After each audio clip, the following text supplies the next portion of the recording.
हाँ ठीक है। तो अभी एक काम करते हैं, एक्सरसाइज 2। हाँ तो बेटा एक्सरसाइज 3 में है तो तब तक वेट करो आप, ठीक है। मैं एक्सरसाइज 2 पे जा रहा हूँ अभी। जो मैं पूछ रहा हूँ मुझे सिर्फ उसका जवाब चाहिए।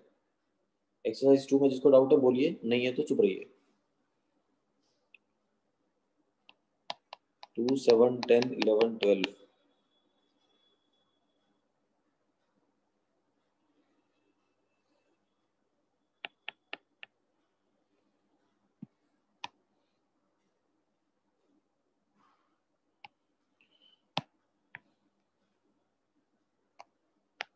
थर्टी, 31। Second question.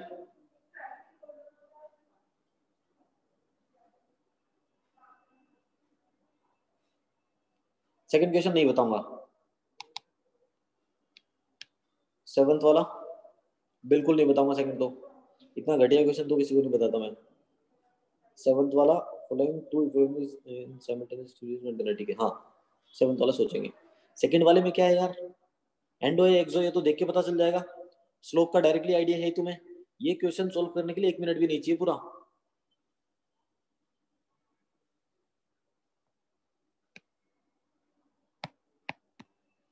सेवंथ वाला डायरेक्टली सेवंथ पे आ रहा हूँ मैं।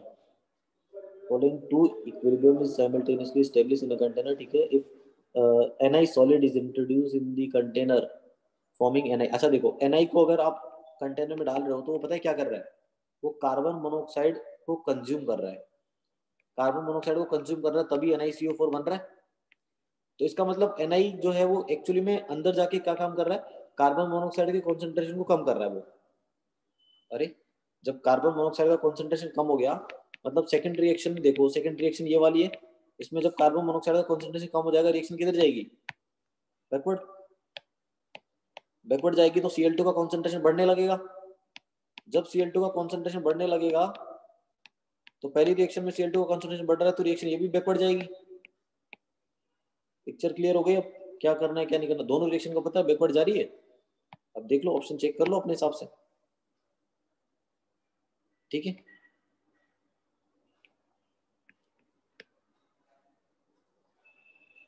टेंथ वाला पूछा था किसी ने मुझसे। टेंथ वाला मुझसे व्हाट्सएप पे पूछ चुके वैसे, बट फिर भी बता देता हूँ। कामत ने पूछा था शायद, हाँ।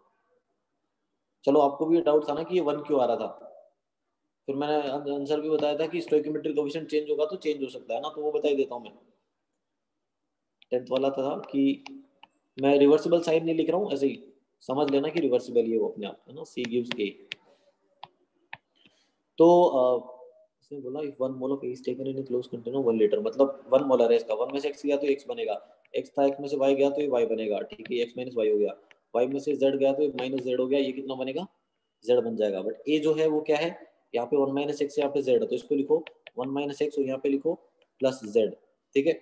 ये मैंने इन जनरल बात की है, किसी भी टाइम पे ऐसा सीन बन रहा होगा, किसी भी टाइम पे ऐसा सीन बन रहा होगा। अब मुझे आप बताओ, ए का concentration plus B plus C तीनों को ऐड करो। ए क्या है 1 minus X plus Z, B क्या है x माइनस वाई, और सी क्या है y माइनस जेड। तो z भी गया, y भी गया, x भी गया, ये तो 1 आ गया ना। इसका मतलब a plus B plus C equal to 1 at any time, at any time of the reaction. बात समझ में आ गई, पहला option clear. Concentration of C is 4.1, अच्छा दिया हुआ है, at the moment of equilibrium in all the reaction. अच्छा वो पूछ रहा है मेरे से। अच्छा देखो, वो पूछ रहा है कॉन्सेंट्रेशन ऑफ सी जितना। पहली बात तो कॉन्सेंट्रेशन कैसे निकाल सकते हैं, क्या आप किसी का कॉन्सेंट्रेशन निकाल सकते हो उसमें।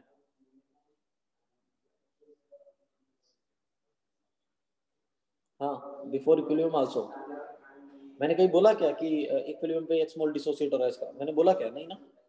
मैं तो इन जनरल बात कर रहा हूँ, ठीक है। और रही बात वो जो पूछ रहा है उसकी, तो इक्वेशन बनाओ और देखो, मेहनत करो। X minus Y divide by 1 minus X plus Z जो है वो आएगा K1 का वैल्यू कितना बेटा 1.024 आ जाएगा, देख लेना आप। फिर y minus Z divide by X minus Y solve करोगे तो वो आएगा 0.4। फिर आएगा z plus 1 minus X divide by Y minus Z, इसको सोल्व करोगे तो आएगा 0.6, ठीक है। सॉल्व करके देखना बेटा, आप सॉल्व करना है इसको, ठीक है। ये पहली रिएक्शन और थर्ड रिएक्शन को मल्टीप्लाई करो, ठीक है। x माइनस वाई इंटू, नहीं कर सकते, you can not solve these three equation, ठीक है।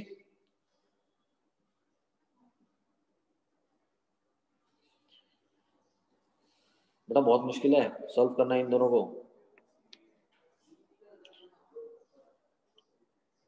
K1 कैसे मिला, बाप रे, ये पूछ रहे हो तुम लोग K1 कैसे मिला, अब क्या करें। हाँ? यार तीनों रिएक्शन को ऐड कर दो यार, तीनों रिएक्शन को ऐड करोगे तो क्या मिलेगा। हाँ, तीनों रिएक्शन को ऐड करोगे तो क्या मिलेगा, कैंसिल हो जाएगा, हो जाएगा ना कैंसिल, ठीक है। कैंसिल हो जाएगा तो क्या मिलेगा, तीन रिएक्शन ऐड करोगे नेट रिएक्शन मिलेगा सर, कुछ नहीं, constant 1, K1 into K2 into K3 equals to 1। क्या पूछा है K1, अरे निकाल सकता हूँ सर, ये K2 मुझे पता है 0.4, ये मुझे पता है 0.6, तो K1 आ गया 1/0.24, सिंपल। हाउ 1, बेटा जो आपको देखो, जब रिएक्शन लिखा हुआ रहता है ना ऐसे A गिव्स B, ठीक है, और आपने इसका 2 मान लो, ठीक है, B गिव्स A लिखा, 1/2 आ गया, ऐड किया तो क्या बनेगा, बता, जब ऐड करेगा तो क्या बनेगा, 1, खत्म ना फिर, ये क्यों पूछ रहा हाउ 1।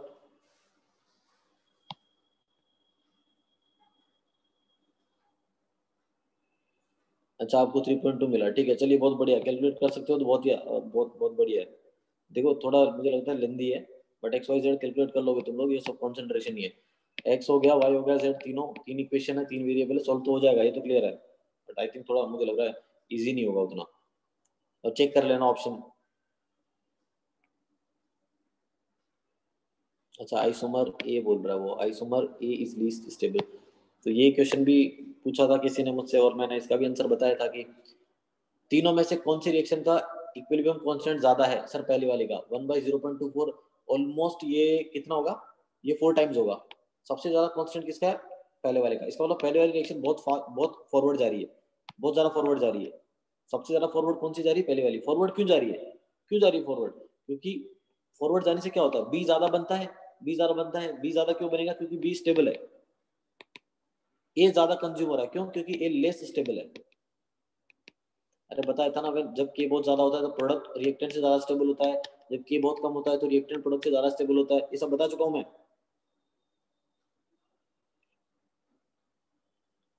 तो साफ पता चल रहा है तीनों रिएक्शन में से ए जो है वो लीस्ट स्टेबल है,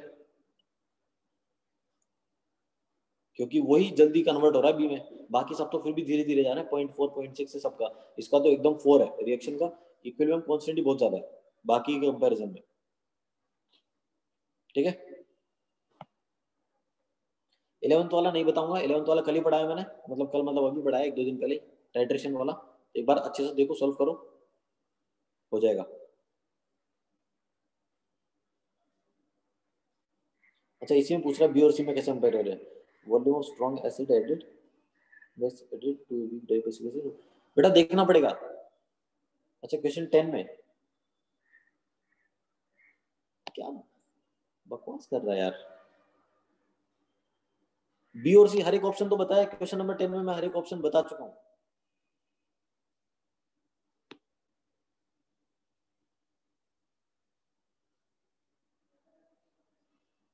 क्वेश्चन नंबर 11 खुद से सॉल्व करोगे, टाइट्रेशन का है, अगर कुछ नया आता है तो एक ऐसा सॉल्ट इमेजिन करो, देखो, आपको मैंने बोला ग्राफ पता होने के लिए आपको तब पता होना चाहिए ग्राफ कहां से स्टार्ट हो रहा है बस, और कितने स्टेप है भी, तो आप रफ आइडिया निकाल सकते हो, तो 11th वाला सॉल्व हो जाएगा, है ना। और एक मिनट 10th वाले पे देखते हैं, 2 और 7 और 10th वाला भी देखते हैं क्या बच गया इसमें।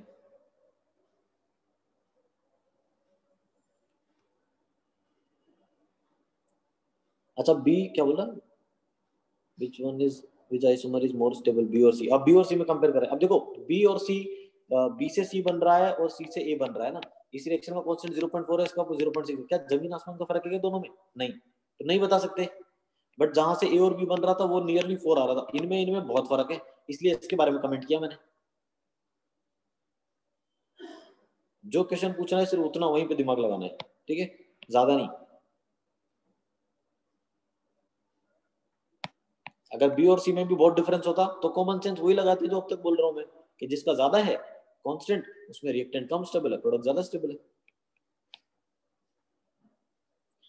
पीएच 12th वाला क्वेश्चन भी पूछा मुझसे किसी ने ग्रुप पे। बेटा ग्रुप पे एक्टिव रहो, देखो 50 बार नहीं बताऊंगा, एक क्वेश्चन पहले बोल रहा हूँ, सॉल्व कर चुका हूँ पहला वाला मैं शायद, आई थिंक उसमें। हाँ गौरांग, गौरांग मैंने क्लियर किया था। तूने कितने ऑप्शन पूछे थे इसमें? शायद पहला ही पूछा था। कितना पूछा था? हाँ पहला ऑप्शन पूछा था ना, पहला तो लिख दिया था मैंने, ठीक है, वो क्लियर हो गया होगा। हाँ तो बोल क्या डाउट है? तो जो क्वेश्चन जो पार्ट डाउट है ना डायरेक्टली वो पूछ, सब ऑप्शन सॉल्व नहीं करूंगा मैं, ठीक है ना।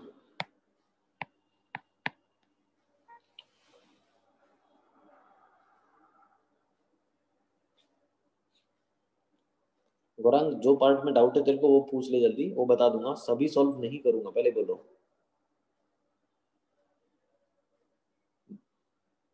ठीक है, ठीक है। किसी को डाउट है क्या क्वेश्चन नंबर 12 में? है तो कौन से ऑप्शन में बताइए, बी ऑप्शन ना। चलिए सबसे इजी पूछ लिया बी वाला दो ने बेटा। एच प्लस का कॉन्सेंट्रेशन यहाँ से 10⁻², यहाँ से एच प्लस का कॉन्सेंट्रेशन 10⁻⁴। टोटल एच प्लस कितना मिल गया?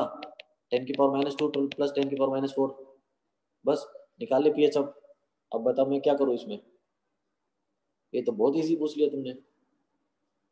निकाल ले पीएच बेटा, ठीक है। और बोलो आगे किसको क्या पूछना है। हमारा माइंड कहाँ पे है? ध्यान ही नहीं है। ऐसे ऐसे क्वेश्चन पूछ रहे हैं सर से डाउट में कि इरिटेट हो जाए सर और छोड़ दें, बस अब पढ़ाना ही नहीं है। पूरा मेहनत है ना एकदम ऐसा हो गया कचरे में चला गया। जितना मेहनत किया मैंने, जितने अच्छे से तुमको ये सब पूरा चैप्टर एक्सप्लेन किया, तुम लोगों के डाउट देख के लग रहा है जीरो, सब जीरो हो गया। 15th वाला बात करते हैं। अरे the charge balance condition for a solution is written as, ऐसे लिखा हुआ है। तो अरे बताइए चार्ज बैलेंस क्या मैंने पढ़ाया नहीं आप लोगों को? चार्ज बैलेंस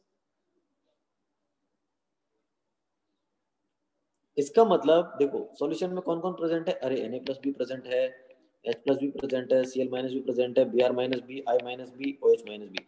देखो ये OH माइनस और H प्लस का कॉन्सेप्ट तो क्लियर होता है, ये तो वाटर से आया पक्का चार्ज बैलेंस में। Na प्लस लिखा हुआ मतलब Na का Cl के साथ भी सोल्ट है, इसके साथ भी सोल्ट है, इसके साथ भी सोल्ट है, बोल सकते हैं, पॉसिबिलिटी है। दूसरा, अरे चार्ज बैलेंस लगा रहे हो ना आप, मतलब दो पॉसिबल कैटायन है सॉल्यूशन में। अब देखो प्रोबेबिलिटी, दो पॉसिबल कैटायन है और ये एनायन है, तो ये क्या हो सकता है? या तो सोडियम सबके साथ बनाए इन तीनों के साथ, या फिर H प्लस इनके साथ कंपाउंड बनाए, या समझ रहे हो आप? पॉसिबिलिटी देख ली आपको तो यार।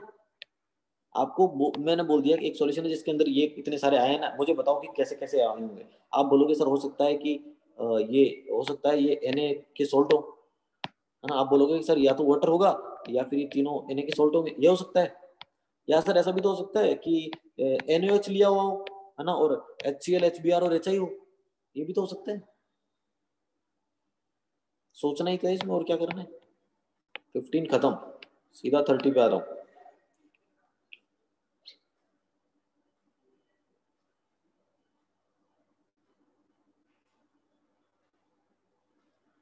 ये लॉजिक ही था 15 का। ये जो बताया मैंने, अच्छा जो मैंने बताया वो कितनों को समझ में आया पहले तो ये क्लियर करो। गौरव तुझे समझ आया, कामत तुझे समझ आया ना? हाँ ठीक है, ठीक है, चलिए बढ़िया। जो क्वेश्चन मैंने बताया भी किस तरीके से, मैंने लॉजिक ही बताया, फालतू बात की क्या मैंने?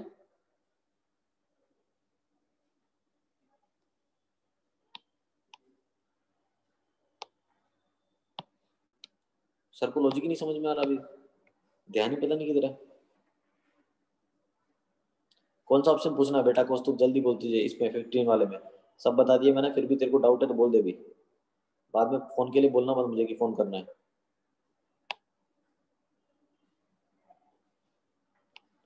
नहीं देखना है बेटा, मोल से क्या फर्क पड़ेगा चार्ज बैलेंस पे यार। यही तो बोल रहा हूँ, तुम लोगों का कॉन्सेप्ट ही क्लियर नहीं है। चार्ज बैलेंस और मास बैलेंस जा पढ़ एक बार अच्छे से, ठीक है, फिर आना डाउट पूछने, मैं क्लियर कर दूंगा। एक बार तू पढ़ अच्छे से, ठीक है, प्लीज।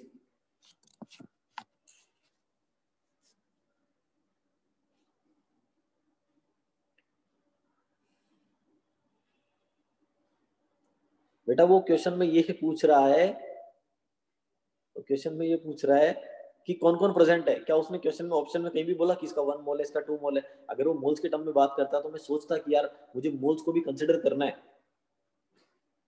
क्वेश्चन ने ये आयन दे दिए और बोल रहा है कि चार्ज बैलेंस करेंगे तो 2 केटायन है, 4 एनायन है, बताइए कौन कौन से कंपाउंड होंगे उस सॉल्यूशन में, कौन कौन से कंपाउंड से आए होंगे ये। तो कॉमन सेंस लगाना है बस, देखना है हर एक ऑप्शन से, हर एक ऑप्शन ही चेक कर लो कि क्या हर एक ऑप्शन से ये 6 आयन आ रहे हैं क्या, 2 केटायन और ये 3 एनायन आ रहे हैं क्या।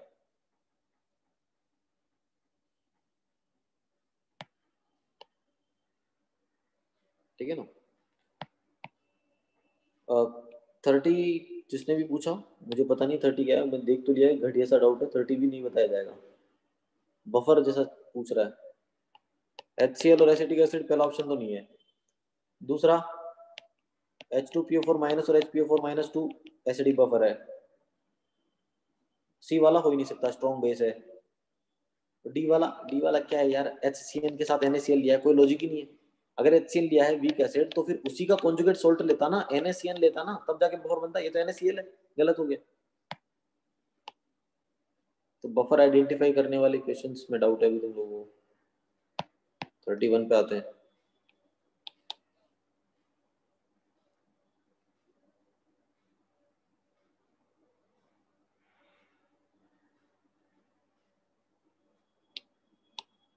ANC option should also be correct. देखो जब भी बफर का कोई क्वेश्चन आएगा ना, पूछा जाएगा कि ये बफर है या नहीं है, उसने बोला following mixture act as a buffer, है ना। तो आपको ये देखना पड़ेगा, अगर सिंगल चॉइस ऑप्शन है तो ये देखो कि ऑलरेडी उसने बफर दिया है। अगर मल्टीपल चॉइस है तो आपको ये मानना पड़ेगा कि दोनों में रिएक्शन होने के बाद मान लो कोई लिमिटिंग रिएजेंट हो तो बफर बन सकता है क्या। जैसे पहले वाले ऑप्शन में बफर बन सकता है, अगर HCl लिमिटिंग रिएजेंट है तो नहीं, पहले वाले में नहीं बनेगा, किसी केस में नहीं बनेगा, सॉरी पहले वाले में नहीं बनेगा, बाय मिस्टेक बोल दिया मैंने, पहले वाले में बनेगा ही नहीं। बी वाला हमेशा बन रहा है, सी वाला जो है NaOH और NH4OH है ना, दोनों बेस है, रिएक्शन होनी नहीं है। और डी वाला चांस ही नहीं है। बाप रे क्या पूछ रहा है ये, बता ए वाले में कहां से बफर बनेगा। सॉरी, जल्दी बोल, टाइम नहीं है।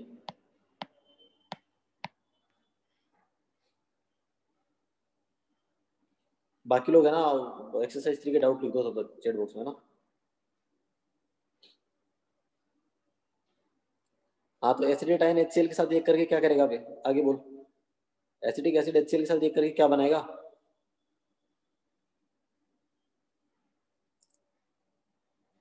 तू सीरियसली क्या बोल रहा है, तेरा माइंड काम कर रहा है क्या? तू जो बोल रहा है तुझे समझ आ रहा है क्या बोल रहा है, पागल है क्या? बफर बनेगा, कुछ भी ले ले तू, किसी का कॉन्सेंट्रेशन कुछ भी ले ले, बफर बन नहीं सकता।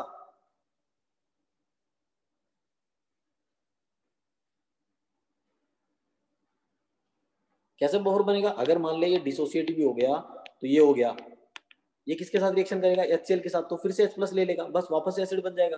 पहले भी एसिड था वापस से एसिड बन गया। कहीं पे सोल्ट बन रहा है क्या इसका? अरे कहीं सोडियम दिख रहा है क्या तुझे ताकि ये सोल्ट बना है यार, कहीं सोडियम दिख रहा है तुझे पूरे में? नहीं। कहीं कोई फर्स्ट ग्रुप का कैटायन दिख रहा है क्या? है ही नहीं, तो कैसे सोल्ट बन जाएगा।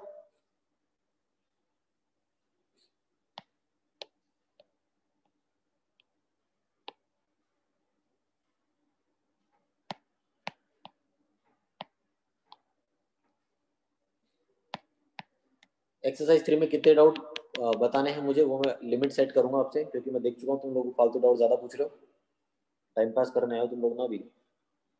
तो ये मैं डिसाइड करूंगा कितने बताने हैं। 16 क्वेश्चन है ना, पहले 12 तक, पहले 12 तक 5 क्वेश्चन बताऊंगा, और वो मैं डिसाइड करूंगा, तुम लोग को जो लिखना है लिख लो पहले।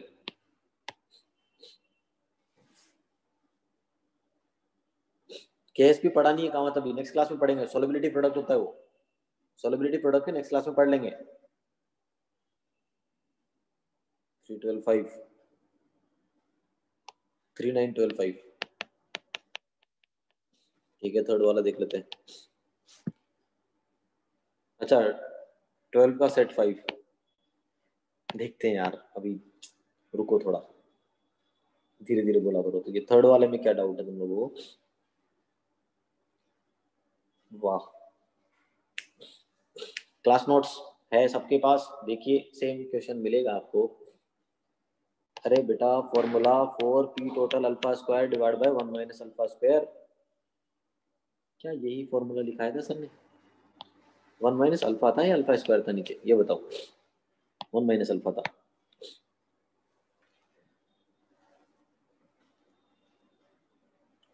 ठीक है, अल्फा स्क्वायर था क्या? ठीक है चलिए, अल्फा स्क्वायर था, देख लेना जो भी था। हाँ डायरेक्टली याद रखा है आप लोगों ने, तो आपको पता होगा डायरेक्टली कि उसमें क्या है। हाँ ठीक है, 1 माइनस अल्फा स्क्वायर था जब टोटल प्रेशर था। तो अब मुझे बताओ, बोल रहा है कि केपी दिया गया बेटा, है ना? calculate the degree of dissociation of N2O4 at 46 degree centigrade at a total pressure of 380। सब पता है, 380 टोर मतलब half ATM into alpha square divide by 1 minus alpha square.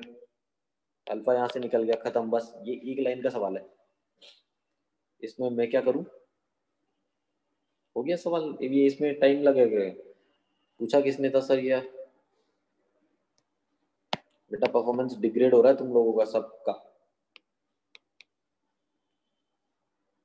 ऐसे डाउट पूछोगे ना, डाउट क्लास रखना ही बंद कर दूंगा मैं, सीरियसली बोल रहा हूँ।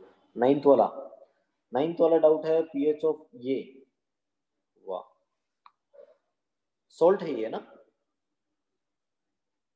हाँ क्लियर हो गया, बहुत बढ़िया, नाइन्थ होना भी चाहिए क्लियर। सोल्ट है वो, पॉलीवेलेंट एनायन वाला केस लगेगा उस पर, सीधा फॉर्मूला लगा देंगे, काम खत्म हो जाएगा।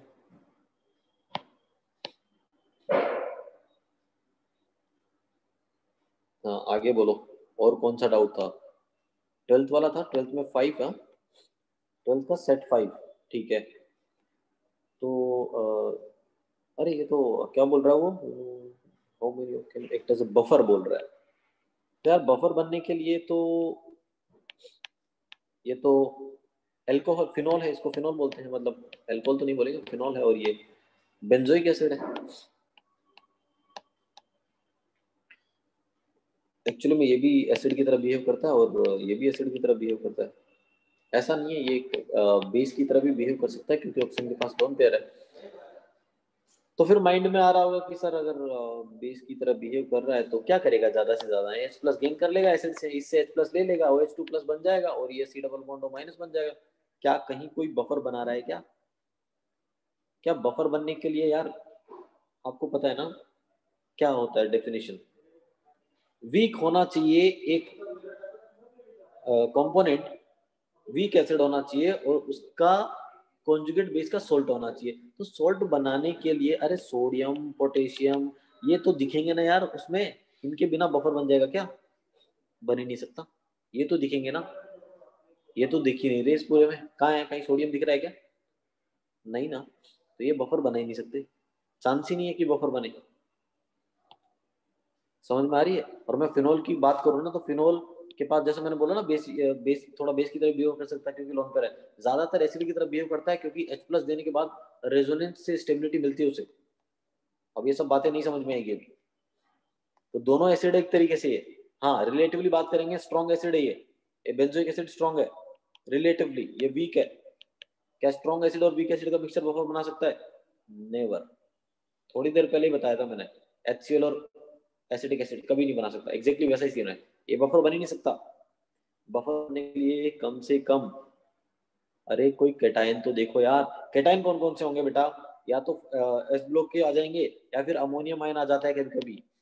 ये कुछ स्टैंडर्ड केटायन है जो सोल्ट बनाने में काम में लिए जाते हैं, तो इनको देखो बेटा। ये दोनों मिलके बफर नहीं बना सकते क्योंकि दोनों में कहीं सोडियम पोटेशियम अमोनियम ये सब केटायन मुझे नहीं दिख रहे, तो बफर बन ही नहीं सकता, चांस ही नहीं है, चांस ही नहीं है कि बफर बने। जिसको लग रहा है बफर बनेगा मुझे बताइए कब बनेगा, मुझे जानना है एक्चुअली में।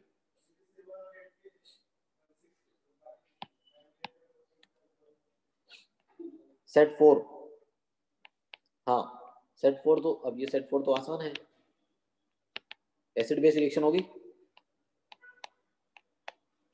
अमोनियम और वाटर, हाँ अमोनियम आयन बन गया ना, हाँ ठीक है ये बन गया, सिर्फ इतना ही, वाटर क्या सिर्फ इतना ही हो गया काम।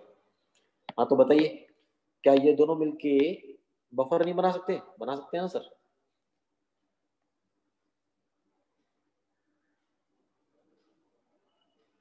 बट ये वीक एसिड वीक बेस तो तब बनेगा जब ये दोनों लिमिटिंग रिएजेंट होंगे यार। तो मैंने क्या बोला अभी थोड़ी देर पहले, मैं बाकी लोगों से पूछ रहा हूँ, क्या मैंने सिर्फ ये बोला बेटा कि सोडियम में, क्या मैंने अभी ये नहीं बोला कि अमोनियम आयन होना चाहिए? गौरांग कामत, मैंने आप लोगों से पूछ रहा हूँ, क्या मैंने ये नहीं बोला कि अमोनियम आयन होना चाहिए? बेटा कौस्तु, अगर तूने अब की बार कुछ लिखा ना, सीरियसली बोल रहा हूँ निकाल दूंगा क्लास से। प्लीज डोंट इरिटेट यार, आज के दिन तो प्लीज।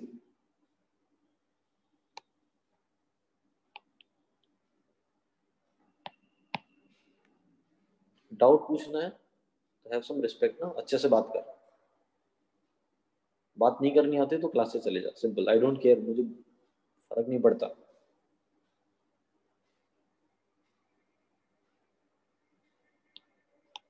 सीरियसली बोल रहा हूँ, मुझे फर्क नहीं पड़ता।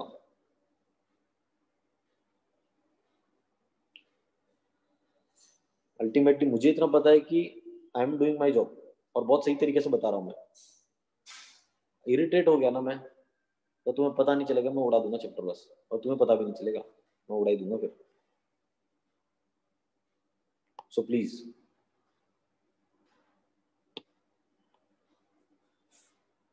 15 में ए और बी, 15 में ए और बी ऑप्शन, ठीक।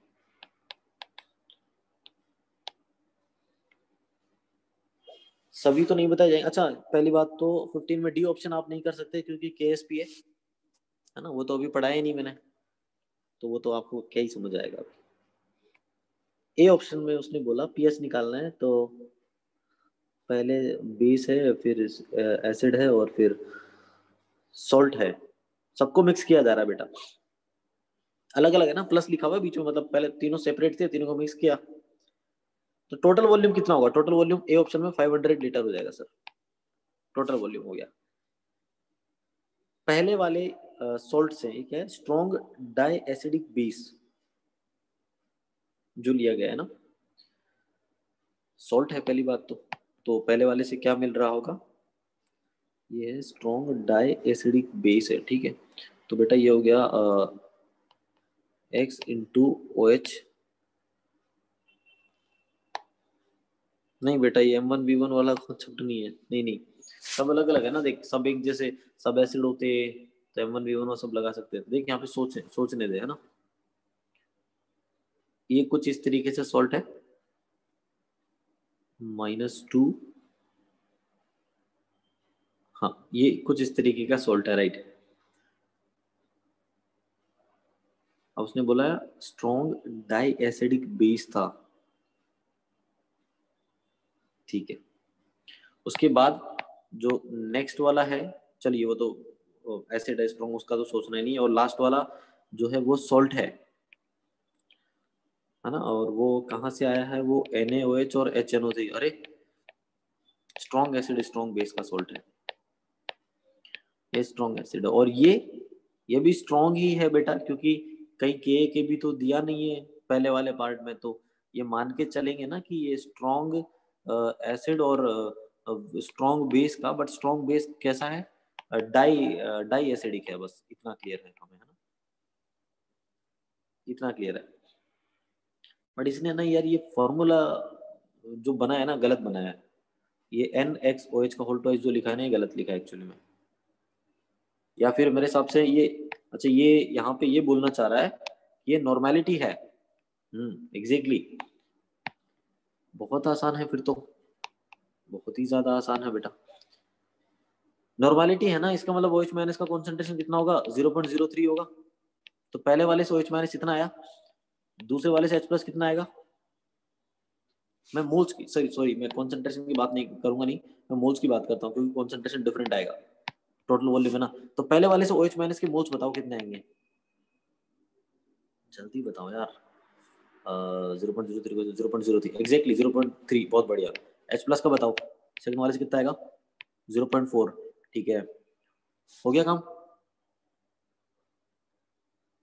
और लास्ट वाले स्टेप से 0.6 के, कौन बोला 0.6? ना बेटा, 0.6 कैसे आ जाएगा?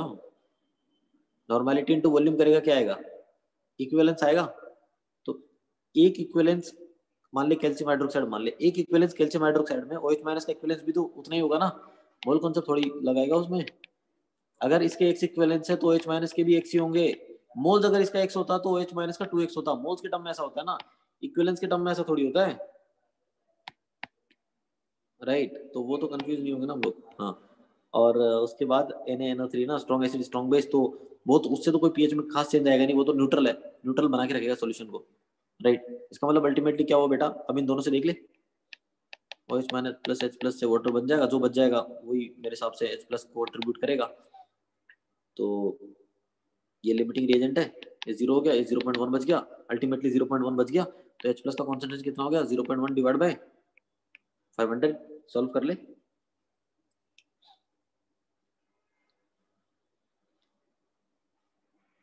हैं, ठीक है, चलेगा ना? और तू पूछ रहा था ना N1V1 प्लस N, हाँ वो भी चलेगा, वो भी चलेगा। किसी ने पूछा था, कहाँ गया? हाँ गौरांग, चलेगा चलेगा बेटा। वो पहले मैं उस N को कंपाउंड का पार्ट समझ रहा था ना, इसलिए मैंने मना कर दिया था, बट वो बेस है और एसिड है, स्ट्रॉन्ग एसिड स्ट्रॉन्ग बेस, चलेगा। N1V1 plus N2V2 divide by V1 plus V2 लगा दे, आ जाएगा। H प्लस का कॉन्सेंट्रेशन आ जाएगा, पीएच भी आ जाएगा, वो भी तरीका सही है। वो आई थिंक ज्यादा आसान हो जाएगा वो। बी वाला ऑप्शन,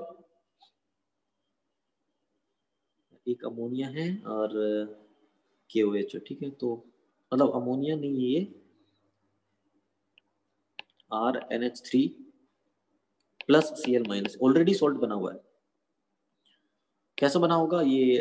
स्ट्रॉन्ग एसिड HCl से बना है, और अमीन जो होता है ना वीक बेस होता है, तो वीक बेस और स्ट्रॉन्ग एसिड से सॉल्ट बना है, और इसमें इसने क्या मिला है? KOH मिला है, ठीक, ऐसा कुछ किया उसने ना। हाँ एग्जैक्टली एग्जैक्टली, हाँ बिल्कुल, बहुत बढ़िया, ऐसे ही सोचेंगे। KOH के सामने सॉल्ट का हाइड्रोलिसिस नेग्लिजिबल, तो KOH से सिर्फ OH माइनस निकाल लिया और PO से निकाल लो, काम हो जाएगा। सी वाला ऑप्शन भी पूछा था आपने, सी वाले में क्या है? अरे सी वाला तो करवा चुका हूं ना यार, ऐसा इक्वेशन करवाया था ना तुम लोग को, कार्बोनेट और बाइकार्बोनेट का। सी वाला ऑप्शन,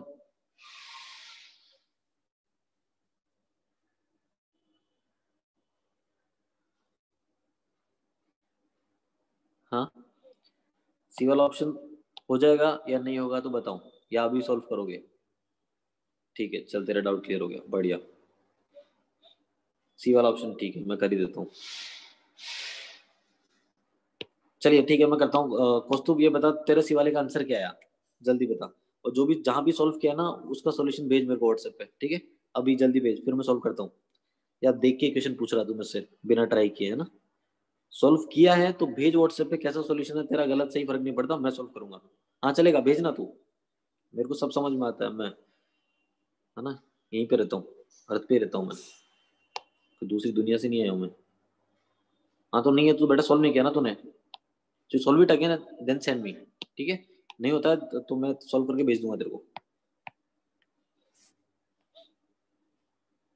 और ये ध्यान रखना, आपसे अभी भी किसी से भी है ना, कोई क्वेश्चन पूछ रहा है ना, उसका सॉल्यूशन मैं मांग सकता हूँ तुम लोगों से, क्योंकि तभी क्वेश्चन बताया जाएगा जब तुम लोगों ने ट्राई किया होगा। बस अब ट्राई मतलब ऐसे नहीं कि क्वेश्चन ही छाप दिया वापस से, है ना? सर पागल नहीं है, सर को भी समझ है। और बताइए आगे क्या पूछना है उसमें? एक्सरसाइज 3 में कोई डाउट है तो बोलिए। 3 का हुआ, एक बार पूछ लेता हूँ, एक्सरसाइज 3 में कोई रह गया है गलती से तो बता दीजिए। शायद नहीं होगा। 4A में कुछ है क्या? 4A में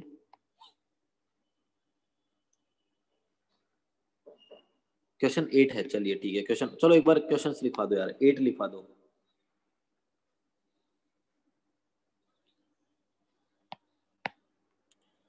बस 8 आंसर इज कमिंग रॉन्ग। ठीक है चलो देख लेता हूँ क्या बोला। केपी बाई केसी ना, CO plus half O2 gives CO2, तो KP is equal to KC RT की power delta NG, delta NG आएगा -1/2, तो KP by KC is equal to 1/√RT, fourth option आएगा।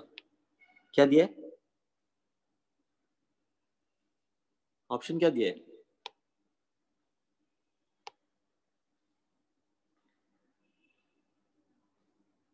ऑप्शन 4 दिया है, ऑप्शन 4 आ रहा है, तो तू बता तेरा गलती कहाँ हुआ ये बोल।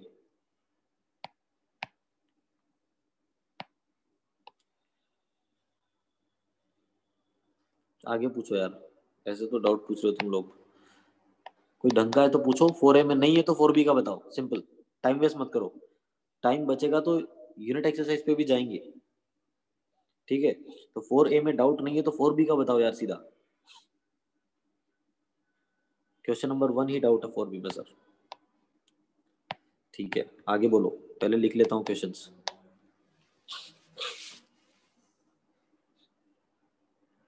ओनली दैट वन, ठीक है चलिए बहुत बढ़िया। हाँ ये क्वेश्चन मुझे लगता है कि सही में आप लोगों को डाउट होना भी चाहिए था, क्योंकि ये थोड़ा लॉजिकल है। जो भी लॉजिकल क्वेश्चन होता है वो डाउट हो ही जाता है हमें। The equilibrium constant Kp1 Kp2 reaction दोनों के लिए दिया हुआ है, दोनों का रेशियो दिया गया है। ठीक है, the degree of dissociation of action y, sorry dissociation of action z be equal then the ratio of total pressure at this equilibrium. ठीक है, देखो केपी के टर्म्स में केपी का रेशियो दिया गया है और आपसे डिसोसिएशन की बात कर रहा है, तो मैंने कहीं ना कहीं बताया था कि जब भी केपी और अल्फा के टर्म में आप डील कर रहे हैं ना, तो आपको इनिशियल मोल कुछ भी दे जाए फर्क नहीं पड़ता। तो 1 मान लो, क्या फर्क पड़ेगा? 1 में से अल्फा गया, ये 2 अल्फा बन गया, और ये 1 में से अल्फा गया, ये अल्फा और अल्फा बनेगा। सर दोनों का अल्फा सेम क्यों माना? क्योंकि दिया गया है, मान लिया। ठीक है, इसके टोटल मोल्स कितने होंगे? 1 प्लस अल्फा, तो 1 प्लस अल्फा से डिवाइड कर दो इसको, और टोटल प्रेशर से डिवाइड कर दो, पी मान लो, तो ये दोनों का पार्शियल प्रेशर पता चल गया। ऐसे ही काम होता है। देखो ये हो गया यहीं पे एक ही जगह इनका partial pressure. Right hand side में टोटल मोल्स कितना आएगा? वही 1 प्लस अल्फा आएगा, तो यहाँ पे 1 प्लस अल्फा, यहाँ पे 1 प्लस अल्फा, यहाँ पे 1 प्लस अल्फा, और तीनों को पी से मल्टीप्लाई कर दो, तीनों को पार्शियल प्रेशर आ गया। हो गया सर। पहले वाली रिएक्शन से Kp1, क्या बोल रहा है? हाँ इसको P1 P2 लिख देता हूँ, सॉरी P1 P2 ना, ये ले, अब जरा ठीक रहेगा। ठीक है, तो Kp1 क्या हो गया बेटा?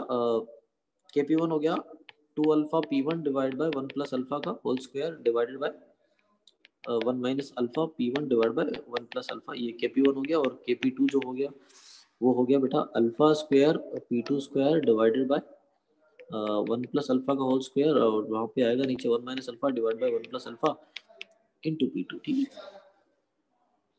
तो क्या करें अब? चलो दोनों को डिवाइड कर देते हैं।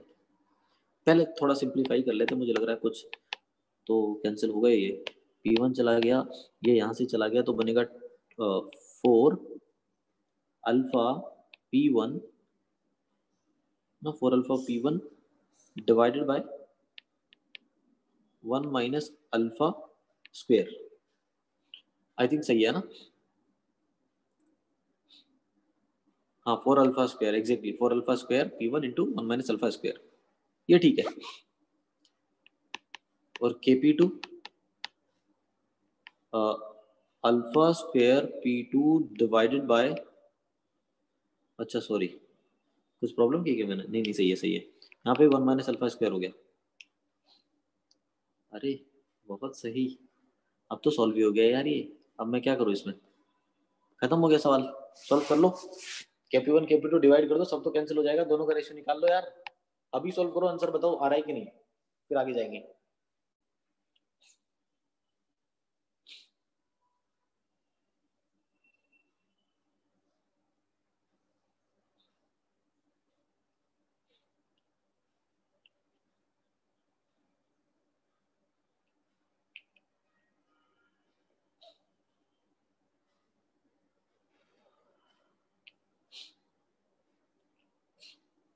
ठीक है, चेक करके मुझे बताना जरूर, ठीक है मैं वेट कर रहा हूँ कि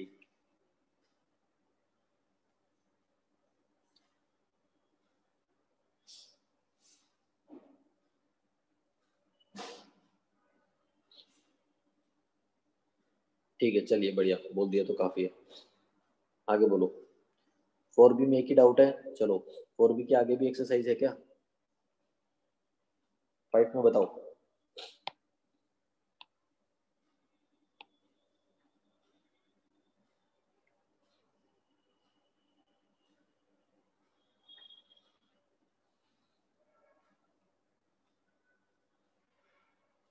एक्सरसाइज 5 में डाउट बताइए।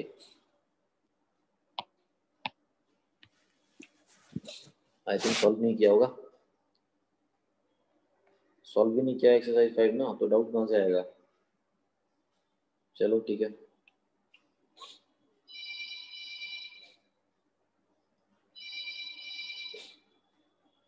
हाँ बिगिनर बॉक्स पे आते हैं बेटा, रुक जा रुक जा रुक जा, जल्दी मत कर, ठीक है। आते हैं आते हैं।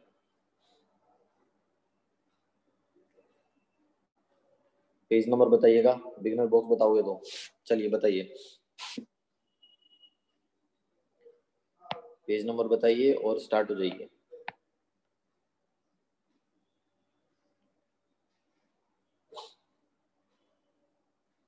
पेज नंबर 6 पे क्वेश्चन नंबर 3। पेज नंबर 6 पे क्वेश्चन नंबर 3 कहाँ गया? हाँ, बोल रहा है कि ratio of active masses of ये बेटा, एक्टिव मास मतलब तीनों गैसेस दी गई है ना, तो एक्टिव मास क्या होता है?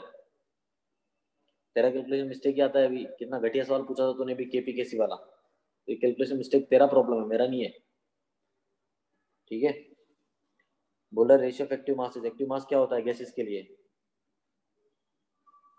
या तो उसका प्रेशर होगा, मोल्स होगा क्या? बिल्कुल सही बात है, क्योंकि तीनों अगर एक ही कंटेनर में प्रेजेंट है तो मोल्स का रेशियो निकाल लो ना यार। गलत आएगा जो भी है, कॉन्फिडेंस तो रखो खुद पे। 1/2, 3/2, 7/28। अब तो मैं निकालूंगा, स्टार्ट कर दिया मैंने। सॉल्व तो करना ही पड़ेगा, अब मैंने स्टार्ट कर दिया ना उसको। तो बताओ क्या आंसर मैच हो रहा है क्या? कुछ प्रॉब्लम दी गई है इसमें? इसमें प्रॉब्लम है इस क्वेश्चन में, जहाँ तक लग रहा है नहीं है। हो जाएगा, 1/4 हो गया ना ये। 4 से मल्टीप्लाई कर दो, 261। कहीं नहीं दिया क्या? दिया है डी वाला, बाप रे। डी ऑप्शन में क्या दिया है?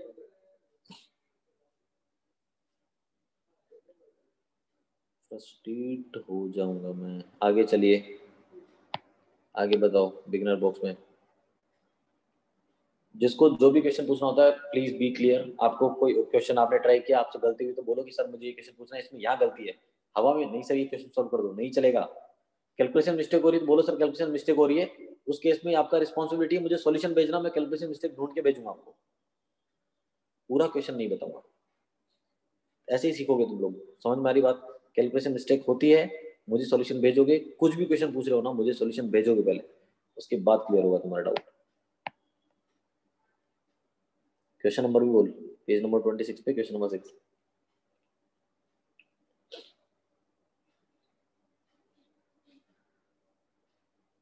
पेज नंबर 26 पे क्वेश्चन नंबर 6, पेज नंबर 26 पे है नहीं, क्वेश्चन नंबर 6 27 पे हो तो।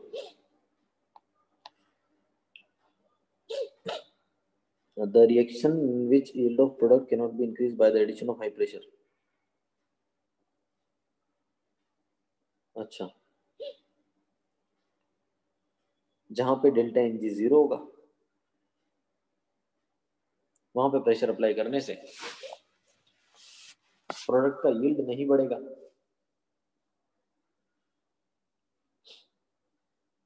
क्या बोल रहे?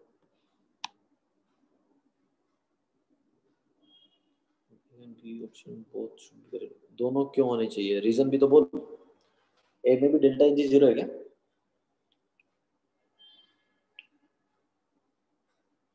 अच्छा, प्रोडक्ट की यील्ड की बात कर रहा है। हाँ हाँ हाँ हाँ, लिखना पड़ेगा। Reaction which yield of product can not be increase, ठीक है।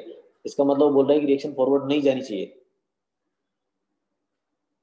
है ना? रिएक्शन फॉरवर्ड नहीं जा रही है, ऐसा कैसे बताओ?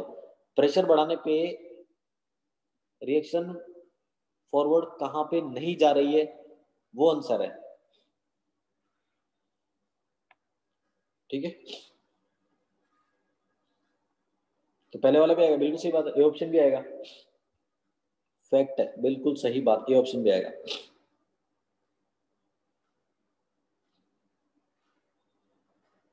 अरे बी सभी लग रहे हैं, तो देखने में तो सभी ऑप्शन आ रहे हैं। बेटा उसने बोला the reaction which yield of product can not be increased, मतलब ऐसा कौन सा ऑप्शन है जहां पे हाई प्रेशर अप्लाई करने से रिएक्शन फॉरवर्ड नहीं जाएगा।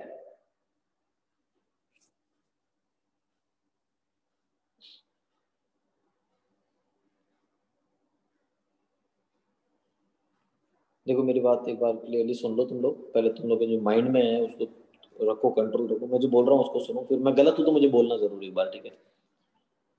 वो बोल रहा है the reaction in which yield of product can not be increase by the application of high pressure, आपको प्रेशर अप्लाई करना है बहुत ज्यादा, और ऐसा होना चाहिए कि ज्यादा प्रेशर अप्लाई करने पे प्रोडक्ट ज्यादा नहीं बनना चाहिए, यील्ड ऑफ प्रोडक्ट बोल रहा है, प्रोडक्ट ज्यादा नहीं बनना चाहिए, इसका मतलब प्रेशर इंक्रीज करने पे रिएक्शन फॉरवर्ड जाने ही नहीं चाहिए, और जहां पे प्रेशर इंक्रीज करने पे रिएक्शन फॉरवर्ड नहीं जा रहा है ना, वो ऑप्शन होगा।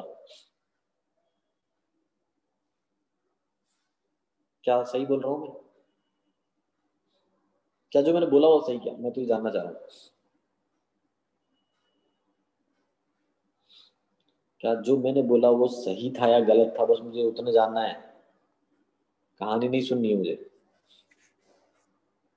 हाँ, फॉरवर्ड नहीं जाना चाहिए, बिल्कुल सही बोल रहे हो कि फॉरवर्ड नहीं जाना चाहिए, तो प्रेशर बढ़ाने पे फॉरवर्ड नहीं जाना चाहिए। अरे ए सी और डी तीनों ही तो फॉरवर्ड जा रहे हैं यार, ये तो तीनों फॉरवर्ड जा रहे हैं, तो तीनों में प्रोडक्ट का कंसंट्रेशन बढ़ेगा, सिर्फ बी ऑप्शन रहेगा। क्या घटिया सवाल पूछ के फिर माथा खराब, समझ में आ रहा है, सिंपल सा तो है ये। सही बोला जिसने बोला, आई थिंक गौरांग ने बोला कि फॉरवर्ड नहीं जाना चाहिए, कामत ने कहा हाँ बिल्कुल सही है, फॉरवर्ड नहीं जाना चाहिए, क्योंकि फॉरवर्ड जाएगा तो प्रोडक्ट का कंसंट्रेशन बढ़ेगा, और प्रेशर बढ़ाने पे रिएक्शन उधर जाती है जिधर जिधर मोल्स कम होते हैं, तो ए भी फॉरवर्ड जाएगा, सी भी फॉरवर्ड जाएगा, डी भी फॉरवर्ड जाएगा, बट बी किधर भी नहीं जाएगा, तो सिर्फ बी ऑप्शन आएगा। ठीक है, पता नहीं, इलस्ट्रेशन 19 पेज नंबर लास्ट 2.6 है, 19 ना, पेज नंबर 23, ठीक है,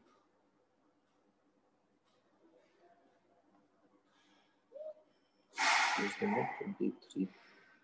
अच्छा ठीक है, तो अच्छा ये स्टार, जो स्टार जहाँ पे लिखा हुआ है ये नहीं समझ में आया होगा ना, इसकी बात कर रहे होंगे आप, है ना।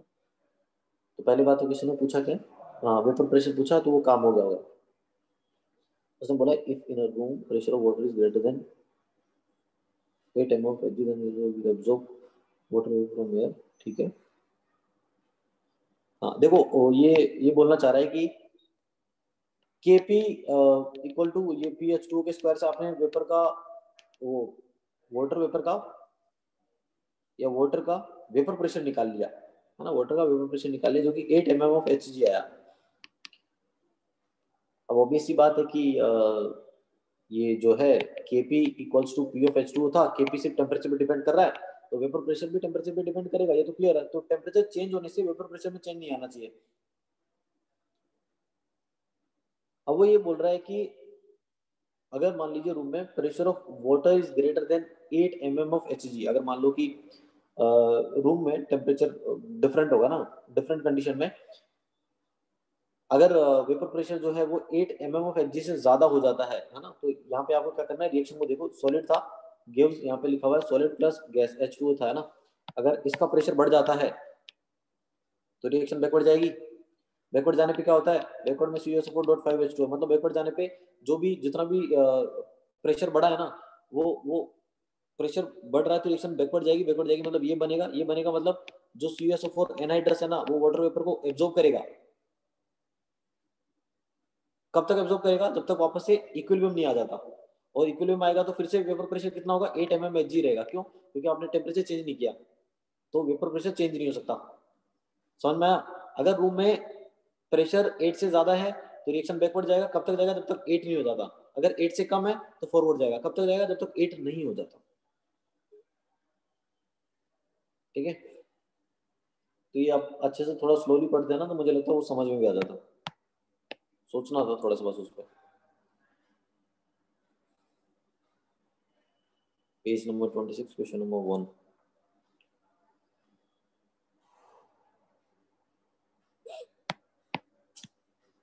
पेज नंबर 26, क्वेश्चन नंबर 1 क्या है ये? अमाउंट हियर मींस मोल्स और कौन। रुक जा, पहले पढ़ने दे मुझे, ठीक है? क्वेश्चन तो लिखने दे पहले। हाँ, the reaction in equilibrium is represented by the following reaction. दिया गया है, if the pressure on the system is reduced to half of it initial value. Pressure कम कर दिया, ठीक है, फर्क पड़ेगा, इधर उधर जाएगा। अमाउंट की बात कर रहा है। अब अमाउंट की बात कर रहा है तो कॉन्सेंट्रेशन ही मानना पड़ेगा यार। कॉन्सेंट्रेशन पे ही जाएंगे हम लोग तो। हाँ, अच्छा डायरेक्टली जब भी मैं बोलता हूँ आप लोगों को कि एक रिएक्शन है जिसमें डेल्टा एन जी जीरो है, डेल्टा एन जी जीरो है, तो बेटा वही मैं बोल रहा हूँ ना। तू ऐसा पूछता है ना मुझसे अंग्रेजी वर्ड अमाउंट मींस, तो ये इंग्लिश टीचर से जाके पूछ, मुझसे मत पूछ। मैं बोल रहा हूँ कि अमाउंट का मतलब कॉन्सेंट्रेशन मान, उसमें तेरे को डाउट है कि क्यों। अब क्यों का क्या जवाब है इसमें? क्यों का कोई जवाब नहीं है। अमाउंट का मतलब कॉन्सेंट्रेशन बोल रहा हूँ, उसमें क्यों पूछ रहा है? मुझे तो ये नहीं समझ में आ रहा तू क्यों पूछ क्यों रहा है।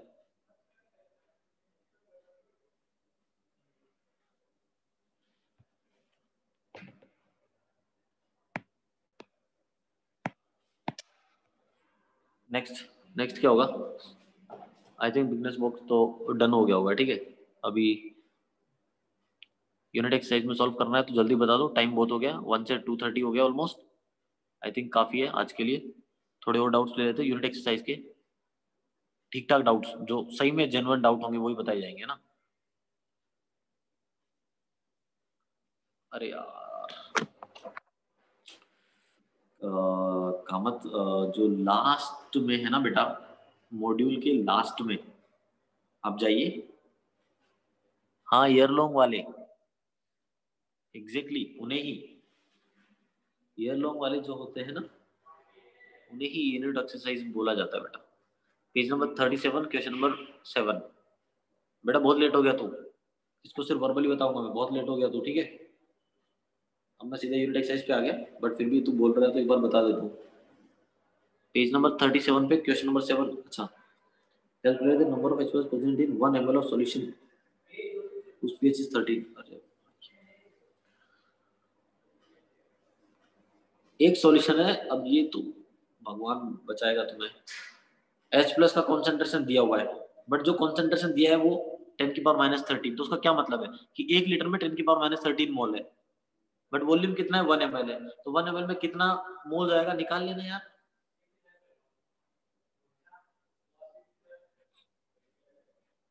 मैं इसलिए बोल रहा हूँ स्मार्ट नहीं बनना है किसी को, ठीक है। किसी को स्मार्ट बनने की जरूरत नहीं है, पूरी क्लास में स्मार्ट सिर्फ एक ही है और वो मैं हूँ, ठीक है। तुम लोगों को चुप रहना है। तो ये सब फालतू डाउट मुझे इरिटेट करते हैं बेटा। तुमको कितनी बार मैं बोल चुका, तुम लोगों को पढ़ते हुए मुझसे 5-6 महीने हो गए, तुम लोग जानते हो ये ऑलरेडी। तुमको जो कंटेंट दिया जा रहा है वो बहुत बढ़िया। मैं सीरियसली बोलता हूँ तुम लोगों को, तुम्हें जहाँ ठीक लगे ना, तुम जिस इंस्टीट्यूट जिस फैकल्टी के नोट चेक कर रहे हो तुम कर लो, तुम्हें आई नहीं से बढ़िया नोट नहीं मिलेगा, ये मैं चैलेंज कर रहा हूँ तुम लोगों को। और ये मैं मेहनत कर रहा हूँ पीछे इसके लिए। फिर घटिया डाउट आते हैं ना मुझे, मैं सही में इरिटेट हो जाता हूँ, क्योंकि मैं एक्सपेक्ट कर रहा हूँ जितनी मेहनत मैं कर रहा हूँ उतना भी तुम करो। कल नाइट में मैंने, कल पीडीएफ किसी ने मुझसे पूछा था, कल कुछ स्टूडेंट ने मुझे बोला सर पीडीएफ नहीं भेजा। आई थिंक पलक ने भी बोला था और कौस्तुभ तुमने भी बोला था। तो जो पीडीएफ है ना, उस पीडीएफ का काम मैंने आज मॉर्निंग के लिए बोला था, पीडीएफ का काम मैं नाइट में कर रहा था अराउंड 1 to 2। उस बीच में मैंने पीडीएफ बनाया, पर नाइट में पोस्ट नहीं कर सकता था, नाइट नाइट पे ग्रुप में एक्टिव नहीं होना था, इसलिए मॉर्निंग में थोड़ा बहुत करेक्शन करके मैंने भेजा तुम लोगों को।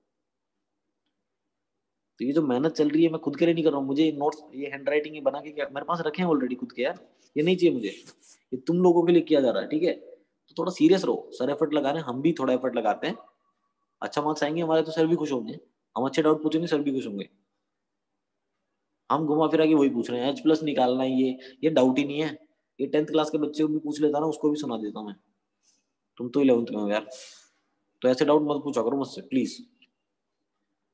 और पूछना है ना तो पर्सनली पूछ लिया करो, क्योंकि पर्सनली सुना भी दूंगा ना तो कोई दूसरे के सामने इंसल्ट नहीं होगी। ऐसा पब्लिकली पूछोगे ना फिर पक्का इंसल्ट होगी। तो ऐसा घटिया डाउट पर्सनली पूछो, पब्लिकली नहीं।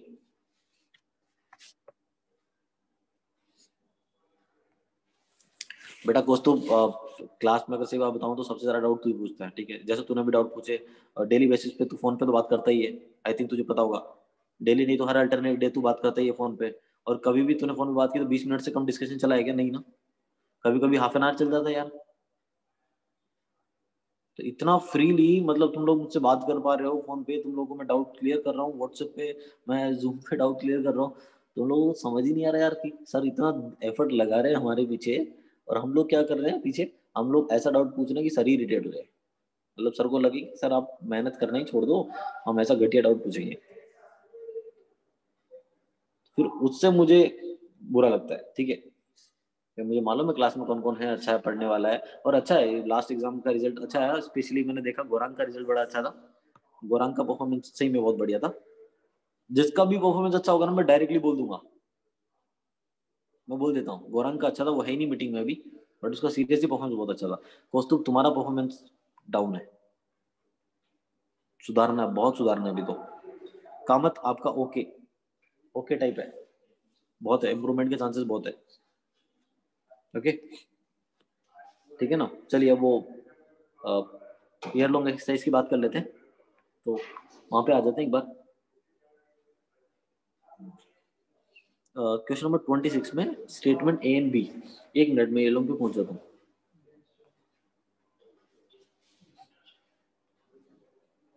सर अब ऐसे पढ़ोगे?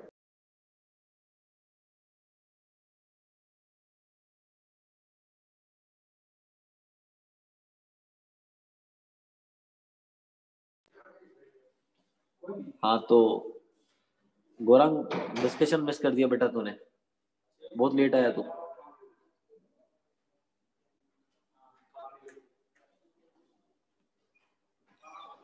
26, एक मिनट।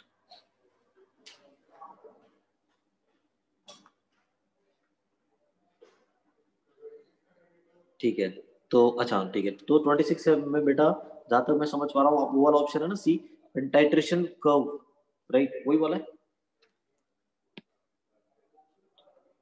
तो आपको स्टेटमेंट ए और बी चेक करना है, ठीक है? चलिए ठीक है। 26 है, ईयर लॉन्ग में आ गए हम। 26 क्वेश्चन का option A, in any strong acid solution the concentration of OH minus will be 0। बाप रे, जीरो बोल दिया डायरेक्टली।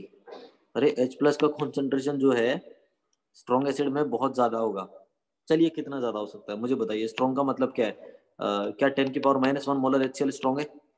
बताओ, है कि नहीं है? जल्दी बोलो। pH 1 है यार, इससे ज्यादा स्ट्रॉन्ग क्या होगा? बहुत है। तो यहाँ पे क्या OH माइनस का कॉन्सेंट्रेशन जीरो है? हाँ बताओ, जीरो है क्या? नहीं, कितना है?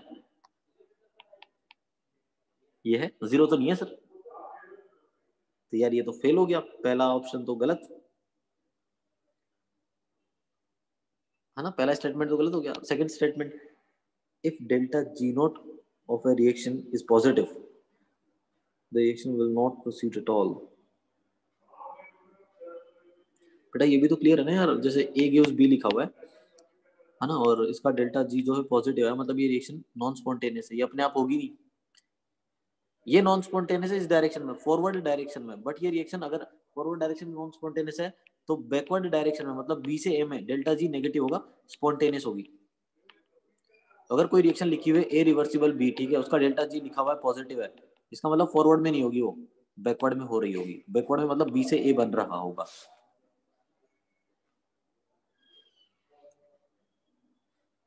हाँ, फॉरवर्ड में नहीं जाएगा, then the reaction will not proceed at all in the forward direction for any concentration of reactant. देखो स्टेटमेंट कहां तक जा रहा है उसको पढ़ेंगे अच्छे से, सुनना ध्यान से। वो बोल रहा है if delta G naught of reaction is positive, ठीक है, then the reaction will not proceed at all. अब ये एट ऑल लिख दिया उसने, ऐसा लिखना चाहिए था the reaction will not proceed spontaneously. मैंने बताया ना आपको कि जब भी मैं बोलता हूँ ना डेल्टा जी पॉजिटिव है कि रिएक्शन होगी नहीं होगी, तो मैं एक वर्ड जरूर बोलता हूँ कि अपने आप वो होगी नहीं होगी। एक्स्ट्रा एफर्ट लगा के तो रिएक्शन को किसी भी डायरेक्शन में कराया जा सकता है यार, एक्स्ट्रा एफर्ट लगा के तो कराया जा सकता है। उसने बोला कि वो रिएक्शन होगी नहीं, अरे एक्स्ट्रा एफर्ट लगा के तो कर सकते हैं। अपने आप वो रिएक्शन नहीं होगी। अगर डेल्टा जी पॉजिटिव है तो ए से बी कभी बनेगा ही नहीं अपने आप, तो कि आपने ए लिया और बी बन जाए, नहीं। बट एक्स्ट्रा एफर्ट लगा के कुछ रिएजेंट ऐड करके ए से बी बनाया जा सकता है, ए से बी बनाया जा सकता है, मैं मना नहीं कर रहा हूँ। अपने आप ए बी में कन्वर्ट नहीं होगा, बट ये श्योर है। तो वो स्पॉन्टेनियस वर्ड का मीनिंग क्लियर होना चाहिए, है ना। आगे उसके अलावा ईयर लॉन्ग में 26 वाला था, उसके अलावा बेटा डाउट?